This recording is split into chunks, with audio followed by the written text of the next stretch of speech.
O amanhã já começou. Ontem. Mas calma, ainda dá tempo. Confira nossos episódios e descubra as histórias mais inspiradoras de pessoas que transformaram seus sonhos, suas ideias, em negócios. Seja bem-vindo ao futuro. Seja bem-vindo ao SETcast.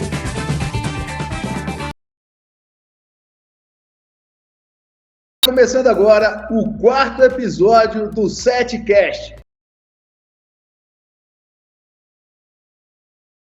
E hoje a gente tem um tema para lá de futurístico. Quer dizer, para mim, né, que sou leigo no assunto, e aí vamos aprender junto aqui hoje com o nosso convidado, que nossa querida Pamela, colaboradora aqui, amiga nossa aqui da SETlock, trouxe para nos ajudar a entender um pouquinho. O Gui, é até difícil apresentar o Júlio, mas eu vou tentar aqui, mas eu vou só fazer um parênteses para o Júlio se apresentar. Mas pelo que eu já fiquei sabendo, o Júlio, ele é um engenheiro de computação, que ele é entusiasmado com essa história de trabalhar em equipe, com liderança e cooperação. Só aí, eu acho que tem uma conexão enorme com a SETlock, né? É, exatamente. A gente tem muito que aprender com ele aí. E a gente tem que ser uma empresa tecnológica, tecnologia que vai mover o futuro, então a gente tem que aprender com essas pessoas boas aí, trazer novas possibilidades para a gente e abrir nossa cabeça para onde o futuro e a economia vai rodar, né? Ô Júlio, antes da gente entrar no tema do nosso podcast, metaverso, se apresenta aí, cara, para quem tá ouvindo, quem é o Júlio? Bom, pessoal, primeiramente, muito obrigado pelo convite, é um prazer estar aqui com vocês, agradeço o convite aí. E parabenizar também pela iniciativa, né? Hoje a gente está falando de metaverso, mas vocês estão trazendo aí assuntos da atualidade, né? Da modernidade, e eu não diria que é nem no futuro, é o presente, então parabéns pela iniciativa, é um prazer estar aqui com vocês. O Júlio é um cara apaixonado por tecnologia, eu acho que o resumo é esse, né? Comecei minha vida como desenvolvedor de software, então comecei ali nas linhas de código mesmo, então comecei a minha trajetória como desenvolvedor. Iniciei lá na linha de pesquisa e linha de frente de telecomunicações, então tecnologia para telecom. Então estava lá na linha de frente lá de soluções para telefônicas, enfim, buscando ali a 5G. Então esse foi o meu start na tecnologia como profissional. Depois de um tempo fui me especializando em gestão dentro de tecnologia. Então fiz pós-graduação e fiz MBA em gestão de empresas focado em ambiente tecnológico. Então hoje eu sou especialista em gestão de empresas de tecnologia. Atualmente eu estou aí na Builders, que é uma empresa de desenvolvimento tecnológico.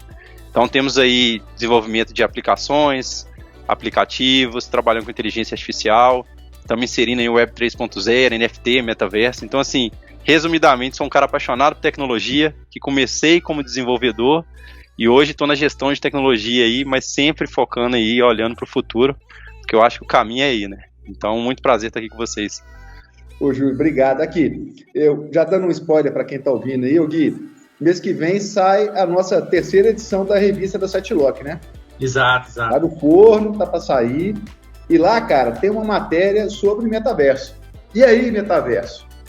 E uma das provocações dessa matéria, que eu já estou dando um spoiler aqui, porque a gente leu ela na fase de fabricação, fala justamente sobre essa mudança de paradigma do mundo, né? O mundo que nossos pais viveram e o nosso já tem uma disrupção enorme, né? Para a gente agora que estava começando a desvencilhar de televisão a cabo, de televisão aberta, de ligação, né? Hoje ninguém mais pega um telefone para ligar, né? Manda um áudio, manda uma mensagem. Meus filhos hoje não têm paciência para assistir televisão como a gente assistia, né? É na hora, é no time. Agora que a gente estava começando a acostumar com esse mundo novo, vem um outro modelo de transformação, que é esse danado desse metaverso, né? Cara, para quem está ouvindo, o que é o metaverso? Esse eu acho que é uma questão que, assim, eu até brinco, pessoal, o metaverso, ele é uma mistura de ficção científica com o presente, né? Ele assusta, mas o que é esse danado desse metaverso? Para mim, um resumo é a transformação e a migração para a nossa vida cada vez mais digital e conectada com uma série de tecnologias que estão sendo desenvolvidas ao longo dos anos. O metaverso ele é a fusão de várias tecnologias e a aceleração da digitalização da informação e da vivência. Por que eu falo vivência? A gente já tem várias tecnologias que auxiliaram no trabalho, A gente já teve várias tecnologias e redes sociais que ao longo do tempo melhorou a nossa parte de redes sociais e comunicação. O metaverso é a junção desses caras. O metaverso, ele é uma estrutura que vai conectar todas as tecnologias e vai linkar os 3 pilares que hoje a tecnologia ela está disparada, que é trabalho, jogos e socialização. Então, trazendo de forma resumida, o metaverso eu vou juntar os 3 pilares com um arcabouço tecnológico por trás e vou tornar a minha vida unificada e mais digitalizada. Então, como resumo, eu diria que o metaverso é isso. Tem mais discussão, tem muitas discussões, mas basicamente é isso. Eu vou juntar trabalho, jogos e lazer e socialização em um ambiente tecnológico. Ô Gui, a gente fica vendo os movimentos aí, ouve falar, né? A BMW lançou o carro lá no metaverso, no Twitch. Teve um desfile de moda agora, que até uma brasileira que liderou, não lembro o nome dela agora, completamente num ambiente de realidade virtual ou aumentada. Na verdade é virtual, né? A gente tem essa mania de achar que o metaverso está longe, mas não está não, né, Gui? Não, cada vez mais inclusive a maior empresa de rede social do mundo, que é o Facebook, né, mudou o nome dela de Facebook para Meta. E aí, assim, a gente fica na dúvida aqui, será que o metaverso vai aproximar ou vai distanciar as pessoas junto? Qual que é a sua percepção acerca disso? Eu já vou pegando um gancho aí, assim, olha só que fantástico, assim, e essa jogada do Facebook, eu acho que essa jogada do Facebook foi o que trouxe a discussão do metaverso para a escala global. Porque, se a gente for entender a origem do metaverso, o que significa? Meta é uma palavra de origem grega, que também tem sua vertente em latim, que significa transcendental, então é algo grandioso. Verse foi um cortezinho que fizeram de universo. Então o metaverso, ele veio na primeira definição num livro que era do Snow Crash, do Neil, de 1992, que era o quê? As pessoas vivendo em um mundo digital. Então, quando começou essa tecnologia, uma estratégia de brand muito forte do grupo Facebook foi o quê? Vou começar a chamar Meta. De forma involuntária, a gente hoje associa diretamente o metaverso ao Facebook por causa da nomenclatura Meta. Hoje já existe... os donos da parada. Perfeito. Né? O Meta, ele é um dos metaversos já existentes. Hoje já existe o Fortnite, já tem o seu próprio, e ele veio da vertente 2 que eu falei que são de jogos. Inclusive já tiveram um show da Ariana Grande lá dentro, com milhões de pessoas em tempo real assistindo. Então, assim, ele vai aproximar ou ele vai distanciar as pessoas, né? Focando na pergunta que você fez. A minha visão é, ele vai aproximar as pessoas. Agora, olha só que paradoxo, mas eu acho que ele vai distanciar relações pessoais. Então a gente vai ter convívio mais próximos com pessoas, mas não mais no meio físico. Então eu tenho uma aproximação das pessoas, mas de relações pessoais, fisicamente falando, eu acho que a tendência é que a gente vai diminuindo ao longo do tempo. Então essa é meio paradoxal, mas é a minha visão sobre o metaverso e como que ele vai se inserir na sociedade. Eu sou um grande curioso, assim, eu procuro ler muita coisa sobre o metaverso, sobre tecnologia, sou apaixonado pelo tema, né? Uma das coisas que a gente tem mais visto as discussões, Gui, é porque o nosso mundo aqui, a gente acaba se viciando em coisas que, de repente, não são tão legais, né? Aquelas pessoas que gostam de exibir o carro, a roupa, a bolsa, e muitas vezes elas limitam as suas relações, ou determinam suas relações por meio dessas condições, né? Isso, de certa forma, já começa a ser transportado ou levado para esse universo também, né? As principais roupas de marca já vendem os seus... como é que é o nome lá? O tênis, a roupa deles tem um nome, né? Que compõe o avatar. Esqueci agora. É como se fosse skin mesmo, é igual de jogo, são as skins. Você tem as skins, então aí você já começa com roupa, você já tem carro, você já tem barco, você já tem navio, você já tem lote, você já tem prédio. Então, assim, obras de arte, né, Júlio? Vários e vários museus expondo artes. Eu conheço pessoas que colecionam obras virtuais.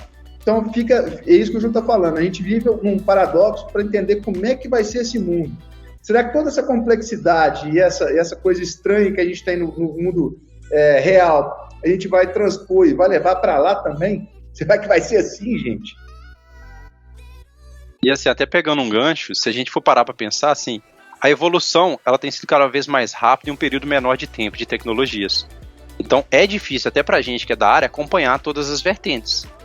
A gente vai seguindo, mas assim, eu diria, e assim, trazendo para o pessoal aí que vai estar escutando a gente, de forma mais simples mesmo, para a gente entender essa evolução, o quão rápida ela é, A gente está chegando eu diria assim, de fato, a Web 3.0 é uma terceira fase da conexão com a internet, porque como que ela começa ali? No final ali da década de 90, a gente começa a ter conexões com websites, ou seja, uma conexão global.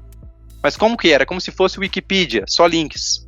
A partir dos anos 2000, a gente começa a ter interação com a plataforma, Web 2.0. Ou seja, o exemplo mais claro, rede social e YouTube. Então você não só acessa links, como você começa a consumir conteúdos. A partir de agora, você começa a interagir com esses conteúdos e você começa a ter mais ação em cima desses conteúdos. Um exemplo aí claro e bem bacana que o Vinícius trouxe, por exemplo, hoje a gente entra no site, por exemplo, de vendas aí, de e-commerce para comprar um tênis. Mas aí fazendo uso da realidade virtual, por exemplo, que é um dos alicerces, né, e a figurinha de entrada para o metaverso. E se você conseguir pegar o tênis, rotacionar o tênis, antes de efetuar uma compra, ver ele realmente qual que são as cores dele, como que é a parte de trás dele, como que é o solado, não só por foto. Então, de fato, é uma tecnologia que já existe. E o ponto é, até onde, quanto vida pessoal a gente vai separar, o quanto que a gente vai vivenciar, isso aí ainda é um paradoxo, ainda é difícil, mas é algo que já existe, é algo que já está sendo aplicado na indústria, né? E nas relações de trabalho, Júlio, o que você acha que a gente vai melhorar, o que a gente vai mudar o dia a dia de trabalho das pessoas? Assim, hoje a pandemia acelerou muita coisa, né? Como você estava falando, que hoje você está trabalhando de home office. E dentro do setor de tecnologia é chavão, né? É lugar comum, todo mundo trabalha de home office. O que você está enxergando nas relações de trabalho? Como é que as pessoas vão se relacionar com essa nova tecnologia? Eu acho que assim, até trazendo um gancho com isso, você já introduziu aí muito bem o tópico falando que a pandemia já acelerou. O home office já foi o primeiro start para esse movimento. E assim como toda nova tecnologia, e principalmente uma disruptiva que causa tanta mudança no mercado, ele tem lados positivos e lados negativos. Hoje, assim, para mim, a metaverso dentro do âmbito profissional, para mim o maior ganho dele, sem sombra de dúvidas, é a inclusão. Em que aspecto? Eu consigo estar ali num processo seletivo, por exemplo, participar de processos seletivos em empresa do mundo todo, e se eu associo, por exemplo, uma tecnologia de ponta a esse processo seletivo, olha que fantástico. Às vezes eu posso estar participando em um processo seletivo de uma outra empresa, de um outro país, que eu não sei falar a língua, mas se eu já tenho uma tecnologia imersiva de tradução de língua, por exemplo, se eu sou portador de alguma deficiência, que às vezes dentro do processo convencional, ele me é restritivo em algum aspecto, e eu tenho uma tecnologia inclusiva, eu consigo trazer todas essas pessoas, colocar para participar dentro do mesmo processo seletivo. Então vejam como a tecnologia, se usada de forma adequada e realmente para trazer progresso, eu vejo grandes ganhos, principalmente em inclusão. A gente não tem mais barreira física, a gente não tem mais barreira geográfica, e para mim uma das mais fortes, a gente começa a ser mais inclusivo em todos os aspectos enquanto sociedade. Quais são os desafios para o trabalho? Aí eu já vejo gestores e RH, pessoal, nós vamos ter dor de cabeça. Porque como que a gente vai fazer uma gestão de pessoas que traga oportunidades para todo mundo? Isso aí é um desafio que no home office já existe. Mas eu acho que no trabalho, o aspecto chave para mim é a inclusão, sem barreira geográfica, sem restrições físicas, mesmo falando de fronteiras, seja PCD ou qualquer outro aspecto. E eu começo a melhorar, pensa bem, a própria qualidade da empresa. Por quê? Eu começo a ter profissionais de diversos backgrounds e talvez de diversas nacionalidades. Então eu começo a ganhar geograficamente uma força muito grande. Você está falando sobre esse desafio geográfico, assim, uns anos atrás a gente estava num projeto com um parceiro de Portugal para tocar um projeto na Arábia Saudita. E era num hospital, no John Hopkins, o projeto. E eles cismaram, Gui, que queriam fazer as reuniões por realidade virtual.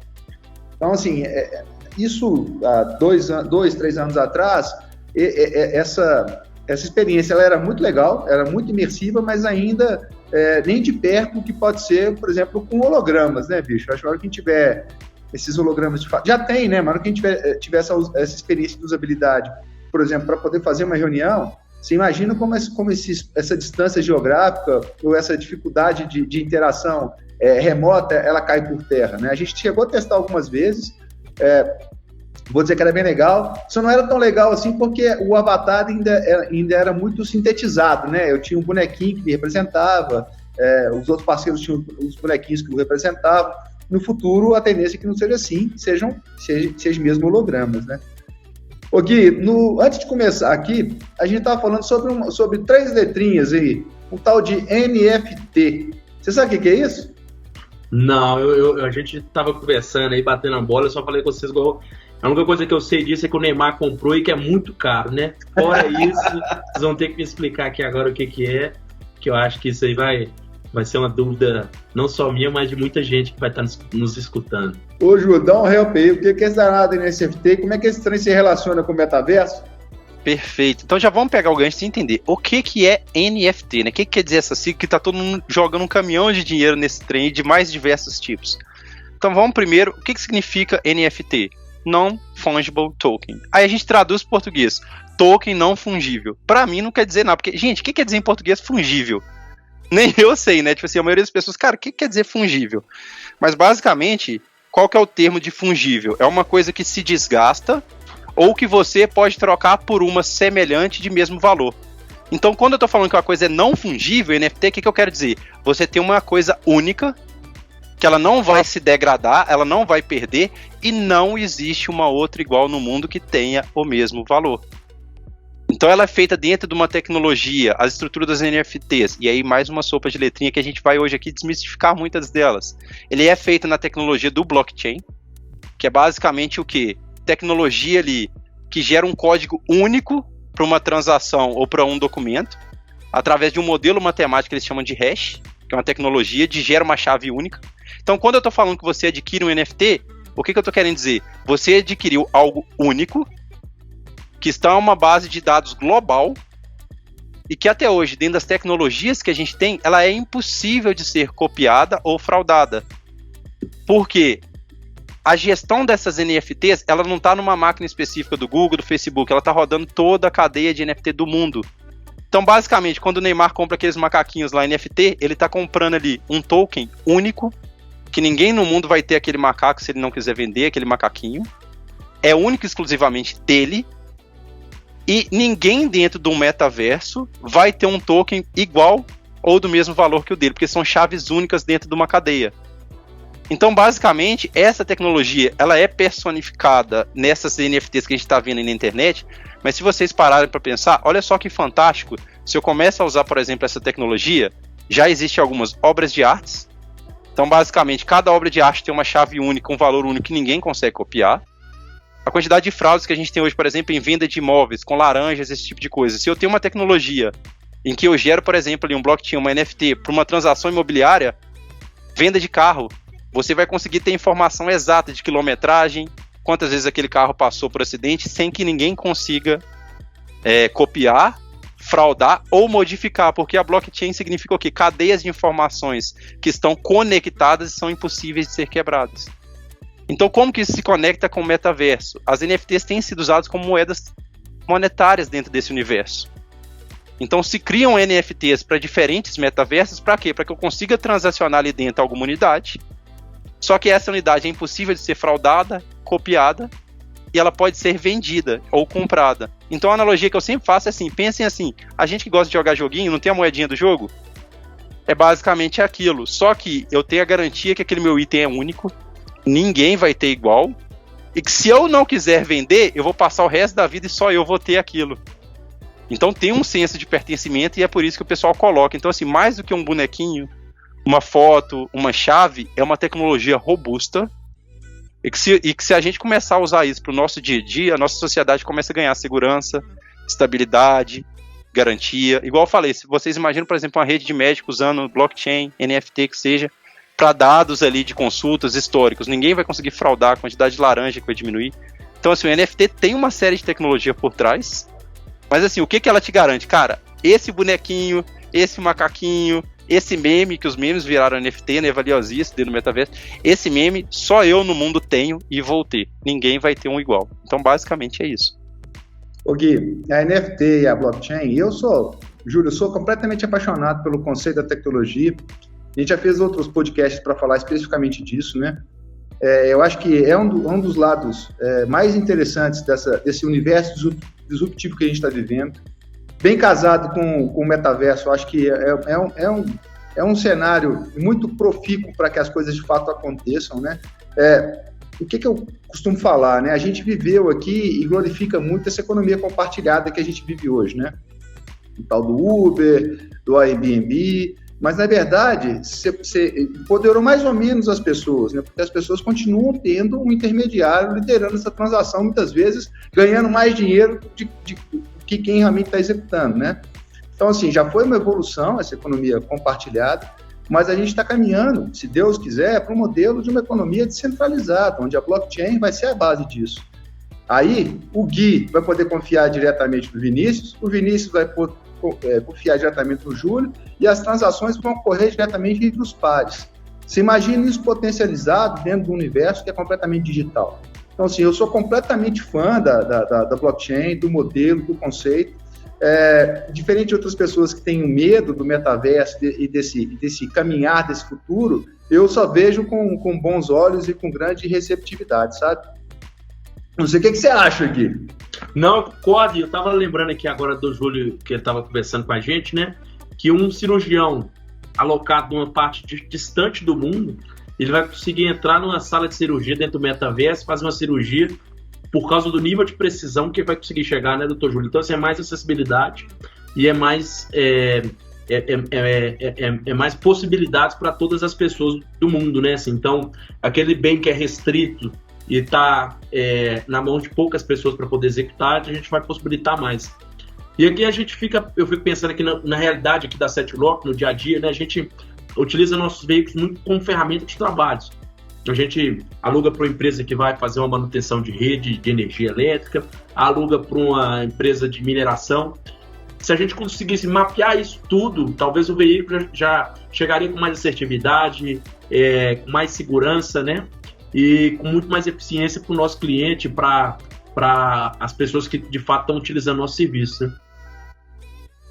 Exatamente. E assim, um ponto aí que eu acho interessantíssimo que o Vinícius trouxe e que realmente é a grande virada de chave e que às vezes está imperceptível aos olhos, né? É justamente assim, a descentralização do poder da informação. A informação, ele virou aí algo hoje que é o mais valioso, hoje o mais caro, tanto que hackers invadem empresas, retêm os dados e cobram para devolver. Então o que acontece hoje? A gente tem uma falsa ilusão que a gente tem controle dos dados nossos, a gente não tem. Eu sempre brinco com o pessoal, não, eu tenho meu Instagram, eu tenho minhas fotos. E se o Google resolver deletar o Drive do dia para a noite? E se a Microsoft tirar o Outlook do ar? Tirar a nuvem? O que vai acontecer com suas fotos, com seu histórico? Se o Instagram resolver do dia para a noite, Zuckerberg falou, acabou Facebook, WhatsApp e Instagram. Muita gente acaba a vida social. Então nós não somos... Zuckerberg, não, pode ser um juiz aqui no Brasil. Pode, exatamente. Então vocês entendem que hoje a gente é usuário, a gente não tem o poder da informação. Hoje elas estão nas mãos de grandes players. E isso, de certa forma, não está errado, porque a tecnologia até hoje, eles são os fornecedores da infraestrutura para isso.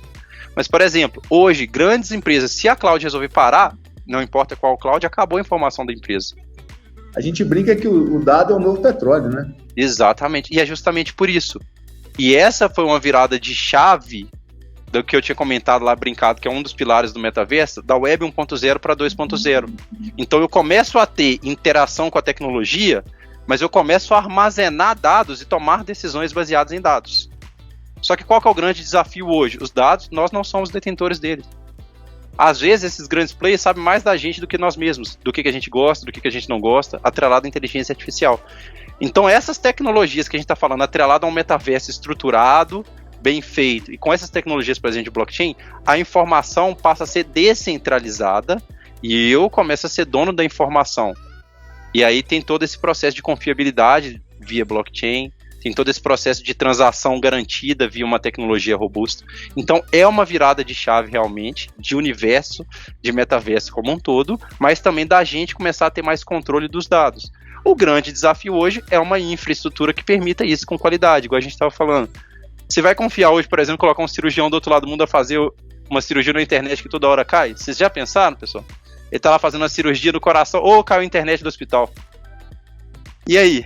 Então hoje a infraestrutura, né, em escala global ela é um maior desafio. Mas essas tecnologias combinadas, o ganho social, o ganho de tomada de decisão dos dados e a gente começa a ter mais autonomia para decisão. Eu acho que essa é uma virada de chave, que às vezes o metaverso não está tão claro para a gente, né? A gente pensa mais no óculos, na realidade virtual, e vê bonequinho, mas muda também a parte da tomada de decisão e gestão de dados. Eu vou fazer uma provocação para vocês dois aqui. Eu li alguma coisa do Zuckerberg falando que ele acha que o metaverso é coisa de 10, 15 anos. A Amy Webb também já falou sobre isso, 10, 15 anos. Desassociar esse mundo real do mundo físico é um negócio que eu ainda tenho essa dificuldade de saber como é que isso vai funcionar. Eu acho que não é tão simples assim. Pegando carona aí no lema da Setlock, né, que ajuda o Brasil a crescer e não parar, ajudando as empresas. Né? Existe uma enormidade de empresas de serviços que sustentam esse Brasil e que são, de certa forma, atendidos pela Setlock. Esse é o foco da empresa. Né? A gente vê o blockchain, você tem um consumo de energia absurdo, né? A mineração de dados de Bitcoin, por exemplo, consome energia pra caramba. E esses servidores, apesar de estarem na nuvem, em algum lugar estão ligados a uma tomada. Tem gente gastando energia para poder fazer isso. Então, assim, eu acho que vai ter, sim, um mundo virtual crescente, mas também vai ter um mundo físico cada vez mais latente, cada vez mais necessário. As coisas não vão se desassociar, pelo menos num curto espaço de tempo, ou talvez nunca vão desassociar, né? Empresas de serviço provavelmente vão continuar existindo até para subsistir e dar sustentação e base para que esse mundo paralelo ou digital exista, né? Não, eu acho que isso Viajei muito, gente. Viajei muito. Eu acho que o que você trouxe aí faz todo sentido, e o que eu sempre falo é o seguinte: existem realidades e realidades. A gente não pode achar que a transformação vai ser global e de forma homogênea. Aí é aquele exemplo que eu estava dando. Se eu estou falando do Brasil, eu estou falando de milhares de quilômetros quadrados para serem cobertos por uma tecnologia robusta. Hoje tem locais aí que a gente está viajando que nem sinal de celular, que é o sinal mais simples que a gente tem, ele pega. Por exemplo, se eu estou falando de uma Finlândia, eu estou falando de um país com poucos metros quadrados. Então, começar a instalar torres e infraestrutura é viável. E aí eu estou falando também de economias investirem em tecnologia. Porque tem que haver um investimento forte na infraestrutura, servidores, torres de transmissão de sinal. Então, eu acho que vai acontecer dentro de 10, 15 anos em alguns segmentos da indústria e em algumas localidades. Não acho que vai ser como um todo num globo. Em alguns pontos a gente é tão frágil, né? A maioria dos cabos passam lá, debaixo do mar, lá perto da Rússia e da Ucrânia, no meio da confusão. Você imagina, a gente tá na mão de alguns ainda, discutindo metaverso, mas ainda vivendo esse embaraço todo do ponto de vista de infraestrutura e de base, né? Do que é básico, né? Exatamente. Ô, Júlio, nós temos uma dinâmica aqui no Setcast, que é o seguinte: a gente pede o convidado para deixar aqui uma continuidade do podcast para quem está ouvindo, sabe? Estamos chegando aqui no finalzinho, já quero provocar você. Cara, tem algum filme, alguma música ou algum filme que você queira indicar para quem está escutando aqui? Olha só, eu acho que assim, como a gente está falando aqui, gente, metaverso é uma infinidade de tecnologias, de possibilidades, então assim, daria para indicar uma série de coisas associadas, mas eu vou indicar duas aqui que eu acho que vai direcionar bem a turma. O primeiro delas, que eu acho que assim, para vocês entenderem o poder da tecnologia já atual existente e o poder dos dados que a gente comentou, que é uma das bases aí do metaverso, é um documentário da Netflix que chama O Dilema das Redes. Muito bom. Então ele, assim, para vocês entenderem o que já é verdade, o que já existe, o que já tá acontecendo. E agora, assim, um passinho pro futuro. Gente, é um filme, assim, divertido de assistir, para vocês assistirem, assim, pós aí o documentário, vocês vão ficar meio assustados com o que já acontece, mas, assim, é a realidade da tecnologia. Mas um filme para vocês assistirem e verem o potencial do futuro é o filme que chama Jogador Número 1. Não sei se vocês já viram. Ele é a personificação assim do metaverso, e é claro, de uma forma mais cômica, mais voltada para games, mas é uma personificação da realidade virtual. Então acho que ele faz um contraste legal com o Dilema das Redes. E é do Spielberg, né? Exatamente. Então assim, eu acho que esses dois aí é bacana para vocês verem hoje o que já existe, que já tá acontecendo, o que é realidade no mundo, mesmo a gente sabendo ou não, e de onde a gente pode chegar com um metaverso mais sólido. Então eu vou deixar esses dois aí. Ô Gui, você que tem sempre uma dica boa, o que você tem para nós hoje aí? Não, eu escutando vocês falando aí, eu só lembrei de um filme, né, que é Matrix, um filme antigo, mas que parece que a gente está caminhando para ele quase, é uma realidade pouco virtual. Olha, eu vou indicar também então 2 filmes que tem correlação, quer dizer, um filme e uma série, né? A gente está falando do Avatar. O Avatar vem antes do jogador número 1, né? Mas é também uma personificação dessa história de metaverso. O personagem lá que ele ficou paraplégico, de repente ele tem condições no mundo paralelo e virtual de fazer uma infinidade de coisas que ele nem antes ele tinha, né? Então, acho que esse é muito o paradigma desse mundo novo que a gente vai viver. E outra dica para quem está ouvindo, acho que todo mundo já deve ter visto, mas se não, é uma série que chama Black Mirror, do Netflix, que é um chute no estômago alguns episódios. É uma discussão muito do que vem pela frente, ou do que já está acontecendo e a gente não está vendo. É só olhar para o retrovisor. Então é uma série que é bem legal, eu acho que vale a pena as pessoas assistirem até para entenderem o que está acontecendo, não, Júlio? Perfeito, e assim, o que eu acho fantástico dessa série, Vinícius, é assim, ela traz ali todo um aspecto ali mais cinematográfico, tá? Então assim, ele traz ali uma visão mais de série pra gente, mas assim, todos os episódios têm uma base científica, tecnológica já existente. Então são coisas assim que já são possíveis de acontecer. Então assim, essa indicação aí pra mim, você matou a charada aí. Eu vou mais. Ô Gui, Exterminador do Futuro, o primeiro lá do Schwarzenegger, I'll be back, é do seu tempo? Não é do meu tempo, né? Ninguém aqui é tão velho igual você, né, Debian? Tô brincando. Sou eu! Não, a gente adora. Eu tava pensando isso aqui agora, tipo, se a gente já não tá caminhando pra ser biônicos, né? Assim, a gente já depende tanto da tecnologia, então a gente já é metade. Quanto tempo a gente passa no celular no dia, né? O relógio, o smartwatch. Eu vou levantar uma bolinha aqui pro Júlio, só pra matar, tá chegando no fim, mas só pra matar, não é mais tão metaverso, mas também não deixa de ser. Lá, você lembra que os robôs tomam conta da humanidade, destroem tudo? Porque eles se tornaram sencientes, né? São capazes de raciocinar, de ter sentimento e tal. Que notícia que saiu semana passada do Google, Júlio? Ah, você fala lá da inteligência artificial que teve que ser parada, né? O que acontece? Até para quem tá ouvindo, como que funciona a inteligência artificial e machine learning? Ele tem uma base de dados e você treina aquele modelo algoritmo para ele aprender com aquela massa de dados e ele vai ficando cada vez melhor. O que aconteceu, que o Google fez o experimento, foi criar uma inteligência artificial, um modelo que ele estava aprendendo tão rápido e melhorando tão rápido que os criadores já não estavam conseguindo mais dar manutenção e não estavam mais conseguindo dar ali o stop nele, ou seja, ele estava aprendendo mais rápido do que os engenheiros estavam conseguindo dar manutenção. Então eles optaram por terminar aquele modelo, aquela inteligência, porque eles não sabiam até onde aquilo ia, ou seja, estava aprendendo mais rápido que a gente. Então... Você ficou chocado, Gui? Agora eu vou te falar a frase de um dos engenheiros do Google, porque aí falaram sobre exterminar esse tipo de tecnologia, porque tem um medo mesmo, como um exterminador do futuro. E um dos engenheiros falou assim: matar essa tecnologia é como matar um ser humano, é como fazer um aborto. Bicho! O negócio é complexo, viu? Complexo mesmo. E tomara que nosso próximo bate-papo, né, a próxima conversa que a gente tenha, seja já no metaverso. A gente poderia conectar o Júlio que tá lá em Itajubá, correto, Júlio? Isso aí, sul de Minas. Tá aí no sul de Minas, Debian que tá hoje em Betim, né Debian? Betim. E eu aqui na sede da Setlog em Belo Horizonte. A gente podia estar dentro do metaverso aqui, conectando de uma forma mais pessoal ainda, né? Tomando um café, comendo alguma coisa. Excelente.